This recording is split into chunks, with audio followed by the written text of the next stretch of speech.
सर्वमङ्गलमाङ्गल्यं सर्वकल्याणकारकं प्रधानं सर्वधर्माणां जैनं जयतु शासनं जैनं जयतु शासनं जैनं जयतु शासनं।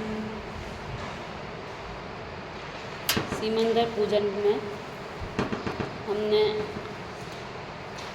कल आधा देखा था फल का छंद, उसको दोबारा से देखेंगे। 133 पेज नहीं 233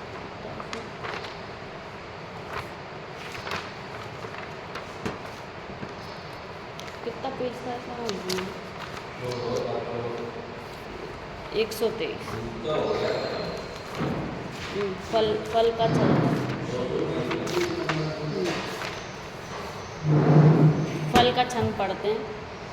शुभ शुभ वृत्ति एकांत दुख अत्यंत मलिन संयोगी है, अज्ञान विधाता है इनका निश्चित चैतन्य विरोध, कांटों सी पैदा हो जाती चैतन्य सदन के आंगन में, चंचल छाया की माया घटती क्षण में बढ़ती क्षण में, तेरी फल पूजा का फल प्रभु शांत शुभाशुभ ज्वालाएं मधुकल्प फलों प्रभु शांति लताएं छाद। क्या कह रहे हैं फल के छंद में? कोई लौकिक व्यक्ति हो और वो अपने घर में ऐसा फल उगाना चाहेगा कि जिस फल से उसकी पीढ़ी दर पीढ़ी जो भी खाए वो मर जाए। अपने घर में ऐसा जहरीला, मतलब बाहर से देखने में बहुत सुंदर है, उसकी खुशबू भी बहुत अच्छी आए, परंतु जो भी खाए वो मरण को प्राप्त हो जाए, ऐसा फल अपने आंगन में कोई लगाना चाहता है क्या? नहीं चाहता। उसी प्रकार यहाँ पे आचार्य देव हमें समझाने की कोशिश कर रहे हैं कि एक फल वो है जो बाहर से भी गंदा दिख रहा है और जहरीला है, और एक फल वो है जो बहुत सुंदर दिख रहा है, खुशबू बहुत अच्छी आ रही, परंतु जो भी खाएगा वो मर जाएगा। तो दोनों फलों का फल क्या है?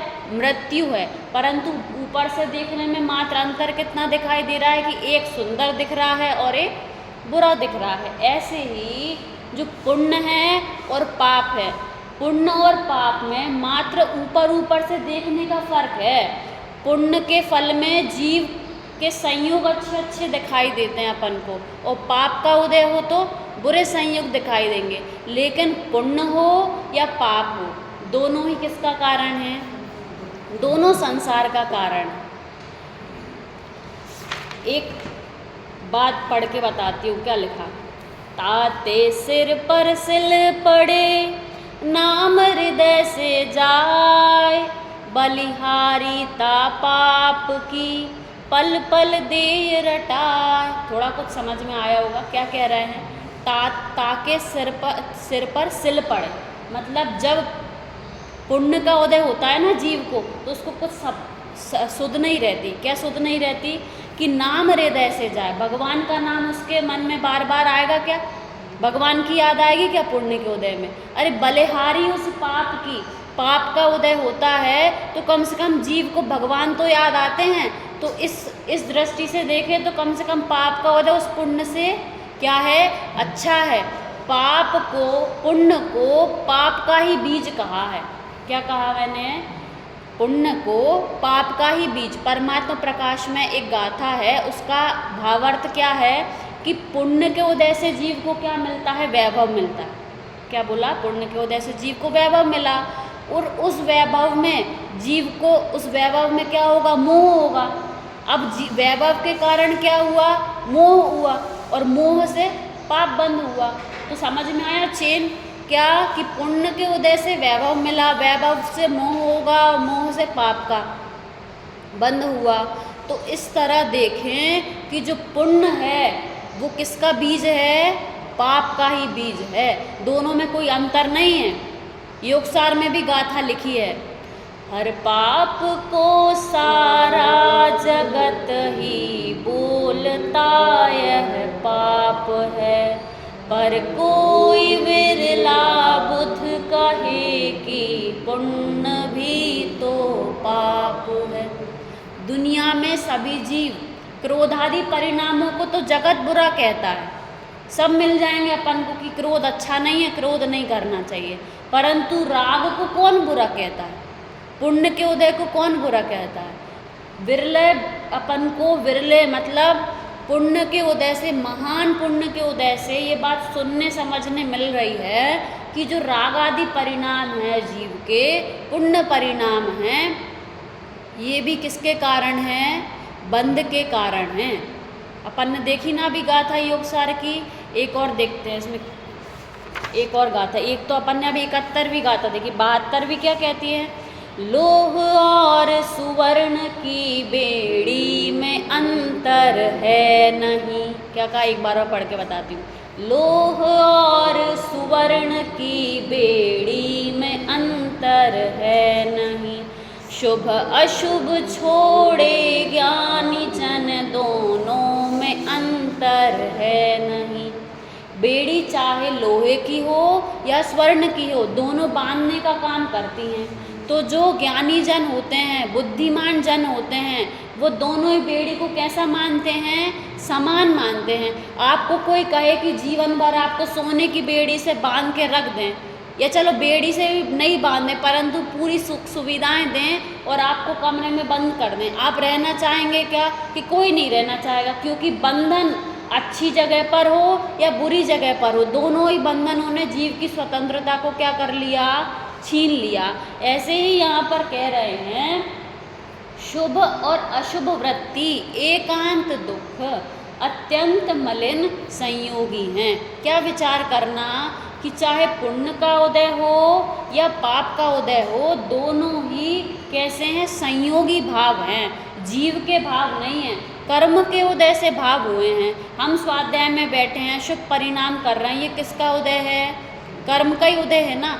और किसी ने क्रोध किया, वो भी किसका उदय है, कर्म का ही उदय है। तो चाहे अपने ऐसे परिणाम हो या दूसरे के परिणाम हो, उस समय क्या विचार करना, किसी ने अपने ऊपर क्रोध किया तो क्या विचार करना कि उसकी गलती नहीं है, मेरे कर्म का भी उदय है और उसके भी कर्म का उदय है। क्रोध आदि जीव का स्वभाव नहीं है। अच्छा, क्रोध में तो अपन ऐसा विचार कर लेंगे, और कोई अपन से राग करे तो तब तो अच्छा लगता है ना अपन को कि ये हमसे सब कितना प्रेम करते हैं। तो उस समय भी क्या विचार करना कि ये जो राग है ये कब तक है, जब तक कर्म का उदय अपना है और उनका है। जब तक ऐसा कर्म का उदय रहेगा तो राग रहेगा, और कर्म का उदय जाते ही राग होगा क्या, नहीं होगा। आप कितने भी भले बनते रहो, राग नहीं रहेगा। तो किसके उदय से हो रहा है ये, कर्म के उदय से। क्या कह रहे हैं, हाँ हाँ ना, वही तो अपन ने अभी देखा।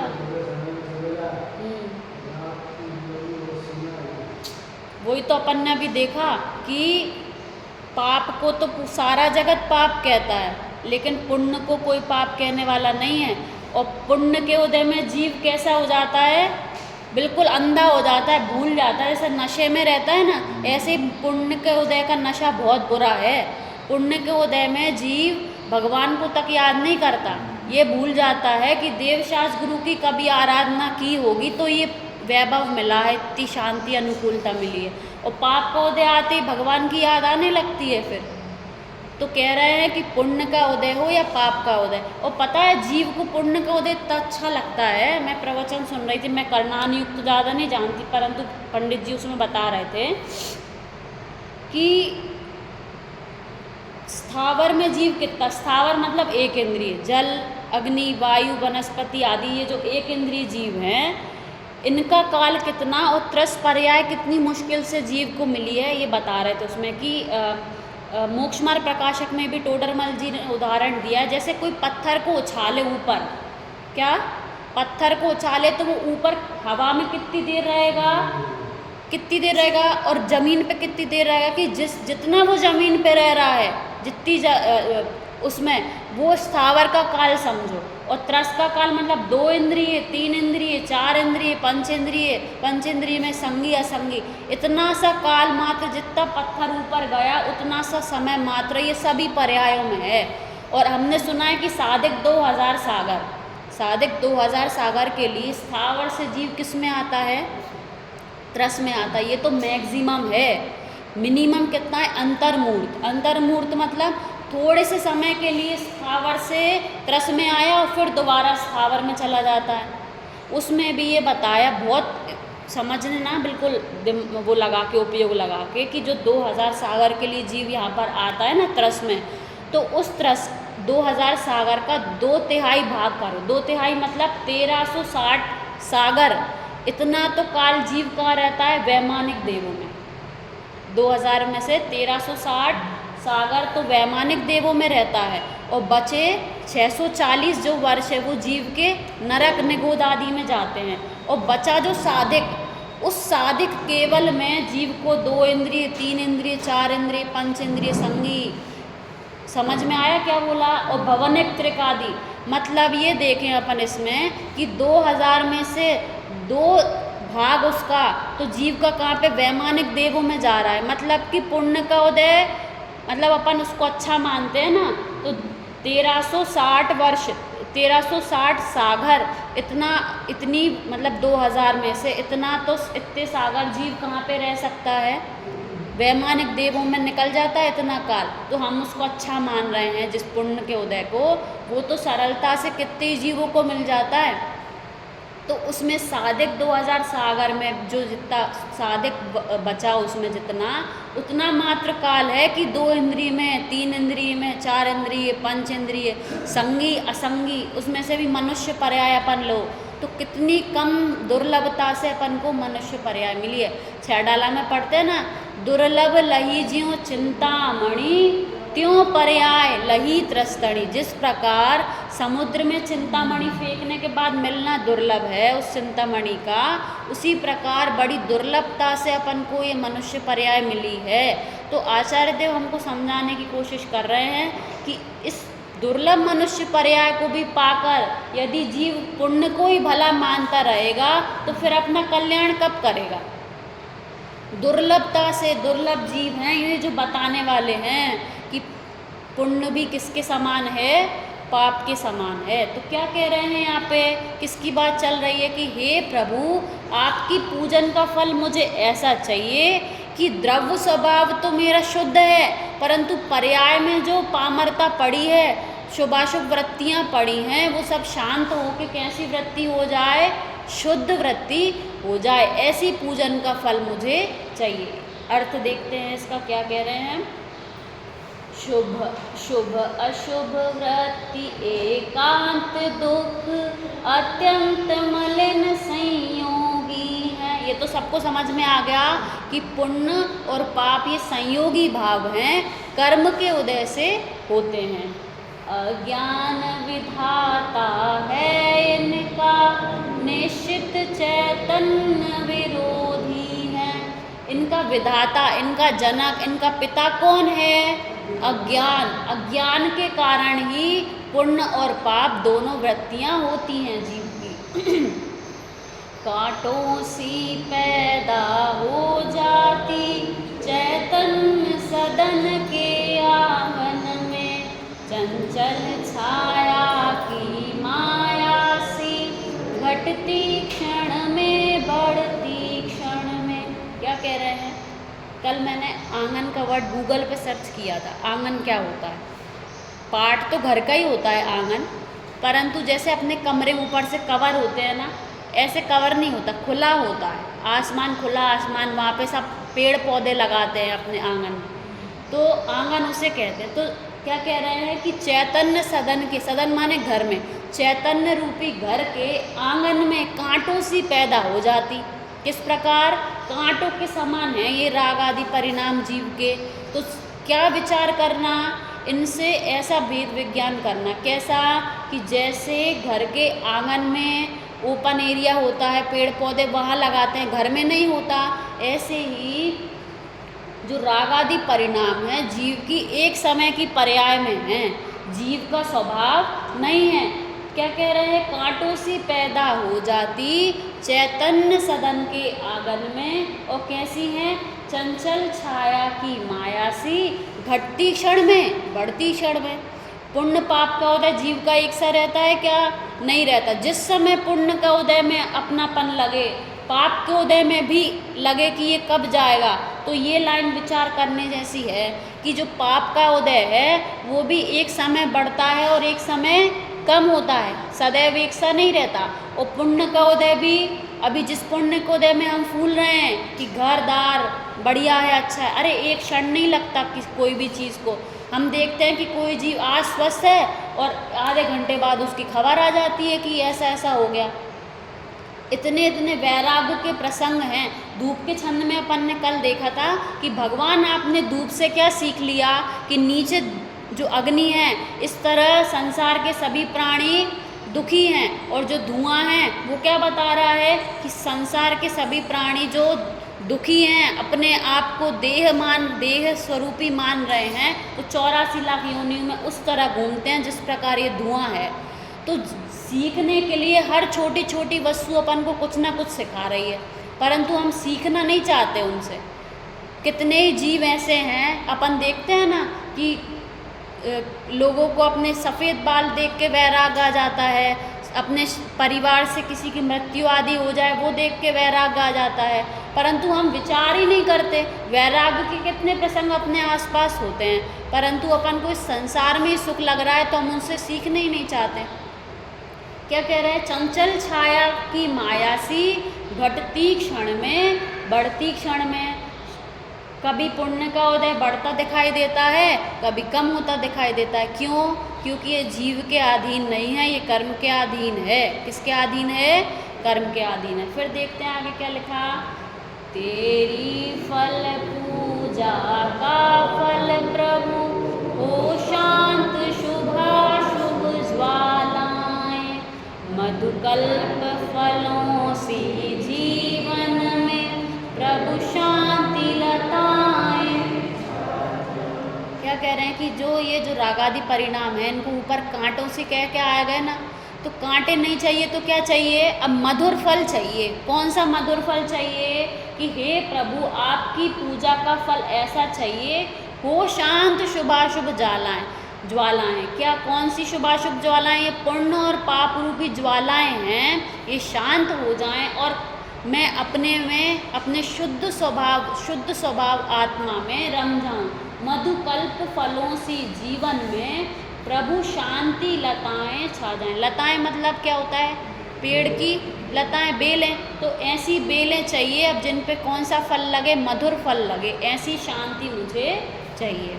तो फल का छंद सबको समझ में आ गया होगा कि जो मनुष्य पर्याय है बड़ी दुर्लभता से हमको मिली है, तो हमको इस दुर्लभ पर्याय में कम से कम इतना श्रद्धान तो कर लें कि पुण्य और पाप दोनों कैसे हैं? बराबर हैं। तो इनमें अटकता है ना जीव, तो संसार बढ़ता है। इससे अगर हम वेद विज्ञान कर लें कि मेरा स्वभाव कैसा है, शुभ जो वृत्ति है वो भी मैं जानने देखने वाला हूँ, और अशुभ वृत्तियाँ हो रही हैं वो भी मात्र मैं क्या करने वाला हूँ? जानने देखने वाला हूँ। अर्घ का तो हमने अर्थ देख लिया था पहले, अब जयमाला का ही अर्थ देखते हैं सीधे। ठीक है? जयमाला अर्थ पता है क्या होता है? माला मतलब क्या होता है? चेन, मतलब बिल्कुल लगातार एक के बाद एक। तो अभी जो अपन पहले जल, फिर चंदन, फिर अक्षत, अभी बीच बीच में अटक के भक्ति कर रहे थे। अब कैसी भक्ति है? एक सी भक्ति। अब जयमाला, ऐसा जयमाला का अर्थ ही है। अर्घ देख लिया था ना पहले अपन ने, देखें क्या एक बार? देखते एक बार क्या बोल रहे हैं। निर्मल जल सा प्रभु निज स्वरूप, पहचान उसी में लीन हुए, भवताप उतरने लगा तभी, चंदन सी उठी हिलो रही। अभिराम भवन प्रभु अक्षत का, सब शक्ति प्रसून लगे खिलने शुद्ध त्रषा, दोष क्षीण कैवल्य प्रदीप लगा जलने।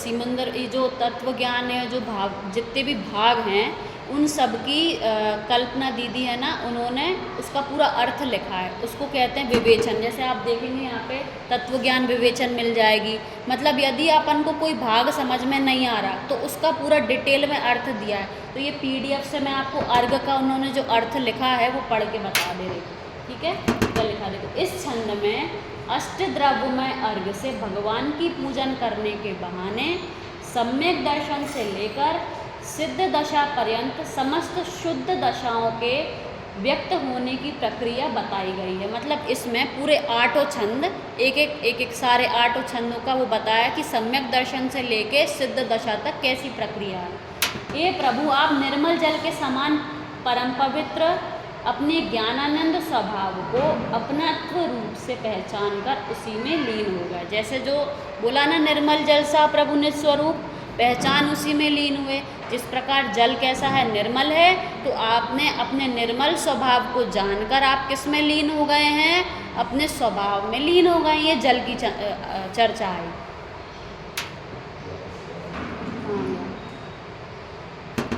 अपने स्वभाव के आश्रय से आपने सम्यक दर्शन प्रकट कर उसमें ही विशेष स्थिरता से मुनि दशा प्रकट कर ली है।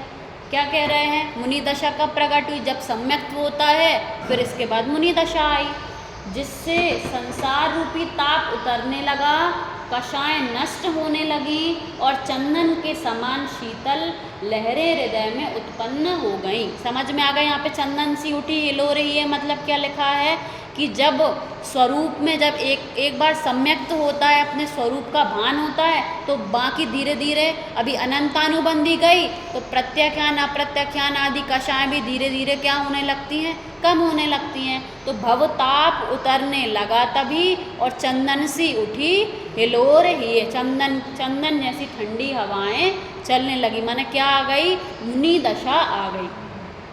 अभिराम भवन प्रभु अक्षत का सब शक्ति प्रसून लगे खिलने। अब अक्षत माने अपना स्वभाव, द्रव्य स्वभाव। एक अक्षत की भी बात है, जिस प्रकार अक्षत अखंड है, ऐसे ही जो द्रव्य स्वभाव है वो कैसा है, अक्षत के समान है। वैसा उस भवन में आप अभिराम रहे तो क्या हुआ, सब शक्ति प्रसून लगे खिलने। मतलब 4 घातीय कर्मों के नाश से क्या प्रकट हुए, चार अनंत चतुष्टय रूपी प्रसून मतलब पुष्प खिलने लगे। शुद्ध त्रषा 18 दोष क्षीण, 18 दोष भी भगवान के क्या हो गए हैं, चले गए हैं अनंत परमात्मा के। और कैवल्य प्रदीप लगा जलने, केवल ज्ञान रूपी प्रदीप दीपक जलने लगा। मिट चली चपलता योगों की। अब किसकी बात आ गई कि 14वें गुण स्थान, 13-14वें गुण स्थान की। अब योगों की चपलता, अब जो योग कैसा हो गए हैं, मन वचन काय की एकाग्रता हो गई, शांत हो गए। कर्मों के ईंधन ध्वस्त हुए। अब सिद्ध दशा आई तो क्या हुआ, सारे कर्मों के ईंधन क्या हो गए हैं, नष्ट हो गए हैं। फल हुआ प्रभु ऐसा मधुर, उसका फल क्या हुआ, तुम धवल निरंजन स्वस्थ हुए। स्वस्थ मतलब स्व में स्थित हुए। कैसे, धवल निरंजन, निरंजन माने अंजन से रहित, 8 कर्मों से रहित आप अपने आप में स्थित हो गए हैं। समझ में आ गया अर्घ का अर्थ भी कि 8 इसमें आ गए, ठीक है। जयमाला देखते हैं। वैदेही हो देह में अतः विदेही नाथ, सीमंधर निज सीम में। बस बस बस बस बस। क्या कह रहे हैं भगवान को, हे प्रभु आप देह में रहते हुए भी देह से कैसे हैं, न्यारे हैं। किसकी बात चल रही है, सीमंदर भगवान की। अभी कौन सी दशा है, अरहंत दशा है। 4 घातीय कर्मों का तो नाश हो गया, उसके कारण 4 अनंत चतुष्टय प्रकट हो गए, लेकिन बचे हुए 4 अघातीय कर्म हैं तो सिद्ध दशा नहीं हुई। अभी शरीर तो है, लेकिन हे प्रभु आप कैसे हैं, आपकी देह बुद्धि नहीं रही, शरीर से ममत्व एकत्व नहीं रहा। तो क्या कह रहे, वे देही हो देह में अतः विदेही नाथ। आप एक अर्थ ये भी ले सकते हैं कि आप देह में रहते हुए भी देह से भिन्न अनुभव करते हैं इसलिए आप विदेही हो, और विदेश क्षेत्र में रहते हो इसलिए भी आप कैसे हो, विदेही हो। सीमंदर निज सीम में शाश्वत करो निवास, आप अपनी सीमा में ही शाश्वत मतलब सदैव आप किस में रहते हो, अपनी सीमा में रहते हो। अच्छा, अपनी सीमा में रहने की बात सब क्यों करते हैं? अपन उदाहरण देखें कि यदि सर्प है, सर्प अपने बिल में रहता है तब तक सुरक्षित रहता है, और जैसे ही बिल से बाहर निकला, बाहर सारे पक्षी उसकी तरफ नज़र गड़ाए बैठे रहते हैं, और जैसे ही अपनी सीमा से निकलता है और उन पक्षियों का शिकार हो जाता है। तो अपनी सीमा में जब तक प्रत्येक, वैसे तो स्वभाव से प्रत्येक वस्तु अपनी सीमा में ही है, तो परंतु जब वो सीमा से बाहर आती मतलब अपने विभाव रूप होती है, तो विभाव रूप परिणामों का ही फल ये है कि जीव कहाँ पर है, संसार में है।